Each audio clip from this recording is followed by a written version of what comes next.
Congress party भी संगठन को मजबूत करने की ओर ध्यान दे रही है। जिस तरीके से ये माना जाता था कि भारतीय जनता पार्टी का सीधा जोर रहता है संगठन को मजबूत करने पर, कांग्रेस पार्टी में भी अब जिलाध्यक्षों को लेकर एक विशेष प्रक्रिया अपनाई जा रही है। और केवल जिलाध्यक्ष नहीं, अभी तो हम बात कर सकते हैं जवाहर बाल मंच की बात हो सकती है, सक्रिय महिला सदस्यों की बात हो सकती है। टास्क दिया गया है। जिस तरीके से भारतीय जनता पार्टी में ये कहा जाता था कि आपको सक्रिय सदस्य बनना है तो पहले कितने प्रारंभिक सदस्य आपको बनाने होंगे, लग रहा है कि कांग्रेस पार्टी अब मूल अपने संगठन को मजबूत करने पर जोर दे रही है। और भारतीय जनता पार्टी और कांग्रेस की राजनीति को यदि हम देखते हैं तो उसमें ध्यान आता है भाजपा जो है उसका प्रारंभ से जोर रहा है संगठन को मजबूत करने पर। कैडर बेस्ड पार्टी कही जाती है और कहीं ना कहीं इसका जो श्रेय है वो जाता है मूल संगठन को, राष्ट्रीय स्वयंसेवक संघ को। राष्ट्रीय स्वयंसेवक संघ अपनी सांगठनिक कौशल और उस क्षमता के लिए जाना जाता है और वहां से प्रेरणा मिलती है भारतीय जनता पार्टी को। तो लगभग वैसी स्थिति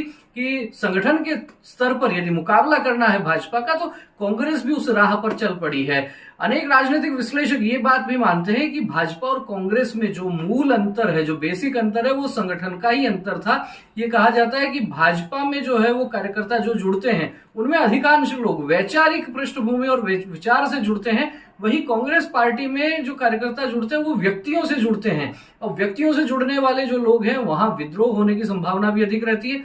विचार से जुड़े हुए लोगों में नाराजगी भले हो जाए लेकिन उस प्रकार का विद्रोह देखने को नहीं मिलता। और शायद यही कारण है कि भाजपा से अलग होकर तमाम बड़े नेताओं ने कई बार प्रयास किए लेकिन कोई भी उतना सफल नहीं हो पाया, जबकि कांग्रेस पार्टी से अलग हुए नेता वे अपना स्थान बनाने में कई बार कामयाब भी हो चुके हैं। तो अब कांग्रेस भी हम कह सकते हैं कि भाजपा की राह पर चल रही है। संगठन को मजबूत बनाने पर पूरा फोकस उनका है और संगठन के हिसाब से यदि कांग्रेस आगे बढ़ती है तो लोकतंत्र के अनुसार हम सोचते हैं, उस तरीके से देखते हैं तो ठीक है। व्यक्तिवाद और परिवारवाद से यदि आगे बढ़कर संगठन को मजबूत किया जाता है तो हो सकता है भाजपा के लिए आने वाले दिनों में चुनौती पेश करे।